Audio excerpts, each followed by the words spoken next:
Samuel Etienne, 6h30, 9h sur Europe 1. Le débrief de la matinale, maintenant les temps forts de ce que vous avez entendu ce matin sur Europe 1. En ce 15 août, jour de l'Assomption, jour de fête pour les chrétiens, je recevais à 7h45 Olivier Ribadeau-Dumas, le porte-parole des évêques de France. Il appelle à prier pour la France, pour la paix, pour le vivre ensemble. Il souhaite également, en ces temps troublés, faire passer un message aux musulmans de France. Il faut aussi que vous continuiez à vouloir dialoguer avec nous. Il faut que vous continuiez à condamner tout ce qui se fait prétendument au nom de l'islam. Il faut que vous continuiez à travailler pour que les textes, à travailler votre religion, pour qu'elle soit compréhensible et pour qu'elle soit véritablement conforme à ce qu'il est possible de vivre dans notre pays. Violence en Corse autour de femmes portant le burkini sur la plage. Interdiction de ce même vêtement de bain intégral dans 2 communes des Alpes-Maritimes. Laurence Rossignol, ministre des Familles, de l'Enfance et des Droits des Femmes, était l'invitée de l'interview politique à 8h20. Écoutez ce qu'elle pense de ce vêtement polémique. Le burkini a un sens. Ce sens, c'est de dissimuler, cacher le corps des femmes pour cacher les femmes. Et la place que ça accorde aux femmes est une place que je combats, que d'autres avant moi ont combattu.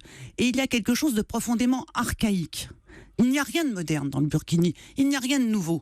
Les femmes qui portent ça, ceux qui les soutiennent, pensent qu'il y a un mouvement nouveau. Non, c'était la place des femmes il y a des décennies. Une quarantaine de personnes légèrement blessées hier dans un mouvement de panique à Juan-les-Pins. La faute à des pétards jetés depuis une voiture. Les passants se sont rués dans les restaurants pour s'abriter. Ouertani est le propriétaire du Festival de la Mer. C'était panique générale. Des femmes qui pleurent, des femmes qui sont évanouies. Tout le monde à plat ventre, sous les tables, à l'intérieur. Ils courent, ils crient, les gens. Et des femmes qui crient, des enfants qui crient. Et s'il y a un attentat, c'est un attentat, c'est un attentat. Et les gens de l'extérieur, là, ils rentraient dans le restaurant pour se cacher dans les toilettes et derrière le bar. Il suffit qu'il y ait un pétard, un gamin qui joue, le premier il a couru, ça y est, c'est la panique, mais c'est plus que général. J'ai jamais imaginé que les gens, ils ont peur à ce point. À Rio, plus de 10 000 personnes vivent sur les sites olympiques. Les bouches à nourrir sont donc nombreuses, ce qui entraîne forcément du gâchis. Massimo Bottura, le chef italien 3 étoiles Michelin, meilleur chef du monde cette année, vient d'ouvrir une cantine. Il cuisine les restes pour nourrir les plus démunis. Écoutez ces propos recueillis à Rio par Charles Carrasco.